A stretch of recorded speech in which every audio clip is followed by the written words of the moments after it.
We will make America strong again. In the grand theater of the 21st century, few names ignite as much passion, debate, and fascination as Donald J. Trump.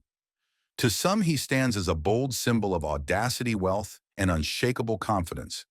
To others, he is one of the most polarizing and controversial figures of our age.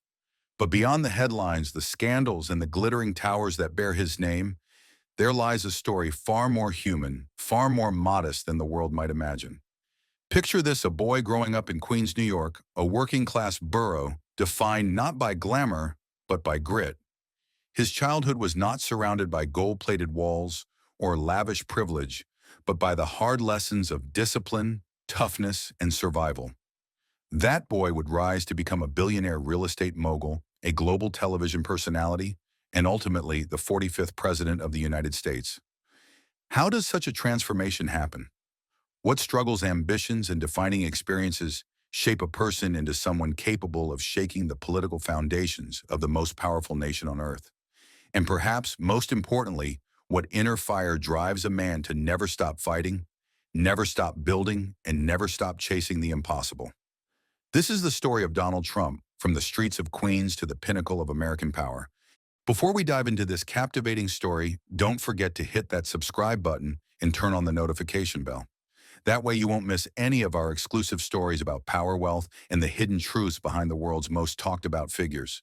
Donald Trump's story begins in 1946 in the borough of Queens, New York, where the rhythms of post-war America pulse through brick houses, tree-lined streets, and the ceaseless hum of working-class life. Queens was not Manhattan. It lacked the glamour of Fifth Avenue, the glitter of Times Square, the skyscrapers that seemed to pierce the clouds. Instead, it was practical middle class, a patchwork of striving families, immigrants, veterans, tradesmen, who measured success not in champagne toasts, but in steady paychecks and modest homes. Into this world was born Donald John Trump, the fourth child of Fred and Marianne Trump.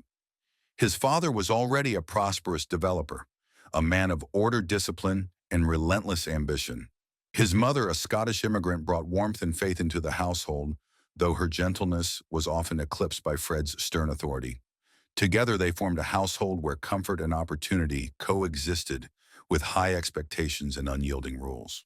For young Donald, the contrast was unmistakable. Inside the home, there was privileged financial security, a name that carried weight in Queens, and a father who commanded both fear and respect. Outside on the streets and in the schoolyards, there was toughness, competition, and the need to assert oneself. It was in this friction between shelter and struggle that Donald's restless personality took shape. From the start, he was not a child content to blend into the background. Teachers described him as intelligent and quick, but difficult to discipline, sharp-minded, ambitious, and always pushing boundaries. Friends remembered him as the boy who insisted on leading games, captaining teams, and winning arguments. Whether on the playground or in the classroom, Donald wanted to be at the center, to command attention, to prove his strength. This drive came with a temper. His boldness sometimes spilled into defiance, earning him rebukes from teachers and frustration from his parents. Yet even in trouble, he remained magnetic. His charisma made him hard to ignore. His confidence drew others in, and his determination to lead set him apart. Already the seeds of a larger destiny were being sown. Donald was not simply a boy from Queens. He was a boy determined to rise above Queens. The modest houses around him, the ordinary rhythms of middle-class life, they were not enough. Deep within him burned a desire to scale higher, to dominate, to etch his name into places far grander than the neighborhood streets. It was the beginning of a story that would one day stretch far beyond New York, but its roots lay here in the contradictions of Queens' privilege and grit, order, and rebellion, a boy who could not be contained. Behind the rise of Donald Trump stood a man who cast a long shadow across his son's life, his father, Fred Trump. Fred was no gentle patriarch. He was a stern, relentless builder, a man who carved his fortune brick by brick in the working-class neighborhoods of Brooklyn and Queens. To his children, he was both a provider and a taskmaster. Approval was scarce, but lessons were everywhere. His creed was simple and uncompromising. Life is a battlefield only the strong endure, and weakness is a luxury no Trump could afford. Discipline, obedience, and results, these were the currencies in the Trump household. For young Donald, growing up under this iron gaze was both a challenge and a training ground. He watched as his father expanded an empire not through glittering towers in Manhattan, but through the steady, practical world of housing projects and shrewd investments. From this world, Donald absorbed the tools of survival, how to negotiate without yielding, how to seize opportunity in crowded markets, how to turn competition into conquest. But he inherited something else as well, a hunger that demanded not just survival but expansion, glory, and scale. Fred's discipline may have seemed harsh, but it forged resilience. It burned into Donald the conviction that success was not optional, it was the only acceptable outcome. Long before golden skyscrapers bore his name, long before political rallies carried his voice, there was the boy shaped in a household where failure was forbidden and ambition was the only inheritance. At the age of 13, Donald Trump's life veered sharply onto a new path. Too restless, too fiery, too uncontrollable for a conventional classroom, his parents made a decision that would change him forever. They sent him to the New York Military Academy. The academy was not a school in the ordinary sense. It was a crucible, a place where order reigned supreme, and individuality was forced to clash with iron discipline. For young Donald, the adjustment was jarring. Mornings began with the blare of a bugle and grueling drills. Uniforms had to gleam, beds had to be folded with surgical precision, and mistakes were punished instantly. The boy from Queens, who once tested every boundary, now found himself in a world where every boundary was absolute. Yet within those walls of order, transformation began. The very traits that once made him troublesome, his energy, his stubbornness, his hunger to assert himself, were redirected. He threw himself into sports where his competitive fire pushed him not only to play, but to lead. He discovered the thrill of commanding others, of channeling discipline into achievement. Slowly, the academy chipped away at his recklessness and reforged him into someone sharper, more focused, more driven. By the time Donald left, he was no longer simply the mischievous son of Fred and Mary Trump. He was a young man hardened by structure, sharpened by competition, and awakened to the power of leadership. The academy had not merely educated him, it had forged him, tempering his raw defiance into the steel of determination. This was not just a chapter of schooling. It was metamorphosis, the fire that turned restless energy into the weapon of ambition. After leaving the rigid discipline of the military academy, Donald Trump did not slow his stride. He was already searching for the next arena to test his restless ambition. His first stop was Fordham University in the Bronx, a respectable school. But within 2 years, Donald felt its walls closing in on him. The stage was too small, the opportunities too narrow. He hungered for more. That hunger carried him to the University of Pennsylvania's Wharton School, one of the crown jewels of American higher education.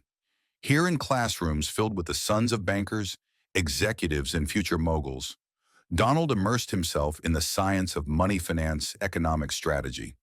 He was learning the rules of the game he intended not just to play, but to dominate. But Wharton's textbooks told only half the story. The other half unfolded on weekends and school breaks when Donald returned to shadow his father, Fred Trump. Together, they walked construction sites, peered into unfinished lobbies, and inspected rows of apartments. Fred would haggle over numbers, quiz contractors, or eye a neighborhood with the cold precision of a seasoned investor.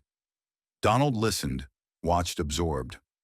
These excursions were his second classroom, where every conversation became a lecture and every deal a living case study. Unlike most of his peers at Wharton, Donald was not just studying theory, he was living the business from the ground up. The combination was electric. From Wharton, he gained the polished vocabulary of finance. From Fred, he inherited the instincts of a streetwise builder. Yet even then, the young Trump was restless. He respected his father deeply, but he did not want to remain confined to the brick complexes of Brooklyn and Queens. He dreamed of something bigger, shinier, riskier. He envisioned the towers of Manhattan, glass and steel monuments that rose into the clouds, broadcasting power to the world. He wanted not simply to inherit, but to expand. Not simply to follow, but to surpass. It was in this crucible, half lecture hall, half construction site, that Donald's lifelong philosophy began to crystallize: to never remain in the shadow of another, to never accept limits as permanent, to always push beyond what is given. From then on, his path was no longer about merely continuing the Trump legacy. It was about rewriting it, elevating it, and engraving his own name in letters tall enough to touch the skyline. When Donald Trump set his sights on Manhattan, it was not merely a change of address. It was a declaration of war on mediocrity, a bold announcement that he intended to conquer the most dazzling stage in America. His father, Fred Trump, had built a solid empire in the dependable world of affordable housing across Brooklyn and Queens. But Donald was different. He craved more than stability, he craved the spotlight. For him, Manhattan was not simply real estate. It was the beating heart of ambition, a place where skyscrapers were monuments to power, where glittering avenues whispered of prestige, and where only the boldest could etch their names into permanence. Yet the Manhattan he entered in the 1970s was a city on its knees. New York was drowning in debt, crime ruled the streets, and entire blocks stood abandoned windows, shattered lobbies dark, and towers reduced to skeletons of neglect. To most, it looked like a city dying, but to Donald Trump, it looked like a city waiting to be reborn. Where others saw decay, he saw possibility. He believed that if he could plant his name here, if he could transform ruins into landmarks, he would rise beyond his father's shadow and become a symbol of New York's revival. That belief led to his first great gamble, the transformation of the crumbling Commodore Hotel into the gleaming Grand Hyatt, which opened its doors in 1978. It was a breathtaking risk secured through relentless negotiation, political maneuvering, and sheer audacity. But when the Grand Hyatt's mirrored glass reflected the lights of Manhattan for the first time, Donald Trump was no longer just Fred Trump's son. He had announced himself to the world a rising force, a name that carried weight, and a man who had begun carving his legacy into the skyline of New York City. In the early 1980s, Donald Trump dared to dream bigger than ever before. While many in Manhattan's cutthroat real estate scene were content with ordinary deals, Donald set his sights on something audacious, something that would etch his name into the very heart of New York City, a gleaming skyscraper on Fifth Avenue, the most prestigious, expensive, and fiercely competitive street in America. Unlike his father, Fred Trump, whose career had been built on modest residential developments in Queens and Brooklyn, Donald wanted a creation that would roar with ambition, radiate luxury, and command power. The vision of Trump Tower was never just about stacking steel and glass. It was about sculpting a monument, a statement to the world that Donald Trump was not merely a participant in the game, but a man destined to dominate it. Yet the road to building Trump Tower was anything but smooth. The negotiations dragged on, tangled with politics, union disputes, and financial hurdles. Every step seemed to reveal another obstacle. Veteran developers scoffed at the idea, dismissing Donald as a brash young man in his 30s, too inexperienced and too reckless to pull off a project of such magnitude on Fifth Avenue. But Donald thrived on defiance. With relentless persistence, sharp instincts, and a willingness to take risks that others ran from, he pressed forward. Each setback became fuel, each doubt became motivation, and each rejection only sharpened his determination. Where others saw impossibility, Donald saw destiny. And then in 1983, the impossible stood tall before the world. Trump Tower 58, stories of steel, shimmering bronze, and glass that caught the light of Manhattan like a jewel, opened its doors to instant global fascination. It wasn't just a skyscraper. It was a spectacle, a temple of luxury, a new landmark of ambition, a place where celebrities, billionaires, and ordinary dreamers alike came to witness the rise of a new kind of empire. In a city scarred by financial decline, Trump Tower became a beacon of rebirth, a golden declaration that New York was still the capital of glamour, wealth, and possibility. From that moment, the Trump name was no longer confined to real estate contracts or whispered deals in boardrooms. It became a brand bold, glamorous, impossible to ignore. The golden letters that crowned the tower echoed across the world. Trump meant wealth. Trump meant prestige. Trump meant audacity. With this one project, Donald Trump transformed himself from an ambitious developer into a true real estate mogul. Trump Tower was not only the crown jewel of Manhattan, it was the cornerstone of a legacy, the foundation upon which Donald would build an empire that stretched far beyond Fifth Avenue into the realm of politics, media, and global influence. It was not the end of a journey, it was the beginning of an empire. Donald Trump was never satisfied with merely stacking concrete into towers or lining skylines with luxury hotels. For him, steel and glass were not enough. He wanted something that would breathe life into his name, something that would echo far beyond bricks and mortar. Every skyscraper he built, every glittering hotel he opened, every casino that lit up the night, these were not just business projects, they were declarations. Declarations of identity, declarations of ambition. By the late 1980s, Trump had transformed from a simple surname into a symbol, a golden emblem of wealth power and larger-than-life dreams. He branded his name onto Atlantic City casinos, onto sprawling golf courses, onto private jets, soaring across the skies, and etched it boldly onto the skyline of New York. Wherever people turned there, it was the gleaming golden letters TRUMP, a personal signature stamped on the modern age. The genius of Trump's vision was that he was not only selling real estate, he was selling a fantasy. To live in a Trump tower, to spend a night in a Trump hotel, or even to simply walk through the gilded doors of a Trump building was to taste a lifestyle exclusive, extravagant, and untouchable. It was an invitation to step into a world where luxury was not a privilege, but a birthright. And Donald himself embodied that world. With his unshakable confidence, his audacious statements, and his flair for controversy, he became both the architect and the advertisement of the Trump dream. The media couldn't look away. They plastered his face on magazine covers, invited him to television interviews, and chased stories of his flamboyant deals and personal life. Slowly, the line between business tycoon and celebrity blurred, and Donald Trump stood firmly at the center of both worlds. From his youth, his determination had always been evident. Donald was not destined to be just another developer lost in the crowded streets of New York. He would elevate his name until it stood shoulder to shoulder with the very city itself. Every press conference, every deal, every unveiling carried the same unshakable message. Trump is not just a company. Trump is power. Trump is prestige. Trump is permanence. And in crafting this empire of identity, Donald Trump built one of the most recognized personal brands in history, a brand so powerful it became a launching pad for the extraordinary, unpredictable path that would soon define his life. From the very dawn of his life, Donald Trump's character was not something that came by chance. It was forged like steel, beaten and hardened in the relentless fire of discipline and ambition. Under the stern, watchful eye of his father, Fred Trump, young Donald was not simply raised, he was molded, tested, and pushed to become stronger than the world around him. Fred, a man who knew the ruthless realities of business and survival in New York, believed that softness was weakness, that hesitation was defeat. He drilled into his son that life was not a playground, but a battlefield, and only those who dared to fight, endure, and strike forward would ever leave their mark. When Donald entered military academy, the lessons became even harsher. The strict codes, the unforgiving schedules, the demand for excellence, all of it carved discipline into his very bones. Yet rather than breaking him, these trials awakened something deeper, a burning belief that every obstacle could be conquered. Every setback was only a stepping stone, and that greatness was not given but seized.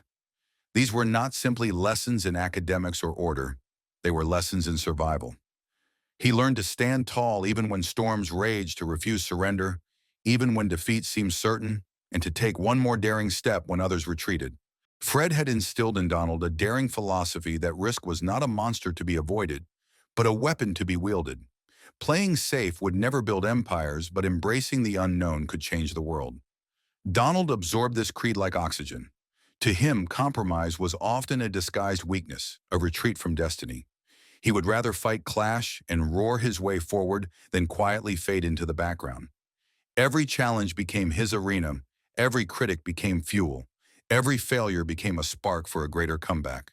And so from a fiery boy racing down the streets of Queens with ambition burning in his chest, Donald Trump grew into the man who would one day dominate Manhattan. His name rose like the towers he built, bold, unmistakable, carved against the skyline of New York. Yet his mission was never only about real estate. It was about conquering fear, seizing opportunity, and proving to the world that he was not just a participant in history, but a force that would shape it. His journey declared one unshakable message: Donald Trump had arrived and he would never be forgotten. From the streets of Queens to the glittering skyline of Manhattan, Donald Trump's story is not just about buildings, it is about a man shaped by discipline, ambition, and an unshakable belief in himself. His childhood under the strict guidance of Fred Trump, his father, and the formative years spent in a military environment forged a character that never backed down from challenges. These roots became the steel foundation on which Donald would build not only skyscrapers, but also his larger-than-life persona. Strong, determined, and unwilling to surrender, he carried the lessons of Queens into the heart of New York, rewriting his destiny step by step. Yet the question lingers: if Donald could conquer Manhattan, could he also conquer something far greater? Beyond the shimmering towers and gilded halls was there another stage waiting for him, a stage not of real estate, but of power, politics, and history. These are the questions we will continue to unravel in the next chapters of this journey. If you've been inspired by this glimpse into Trump's rise, don't forget to subscribe and follow our series. The road ahead is filled with drama, ambition, and turning points that change not just one man's life, but the course of America itself. Stay with us because the best is yet to come. But here's the bigger question for all of us. If Donald Trump could transform his name into a symbol of power in New York, could he also turn that same ambition into political dominance on the world stage? And if you've enjoyed this story, don't forget to hit the subscribe button, share this video with your friends, and stay tuned for the next chapters of our series. Every episode will reveal a new layer of Donald Trump's dramatic, controversial, and fascinating journey.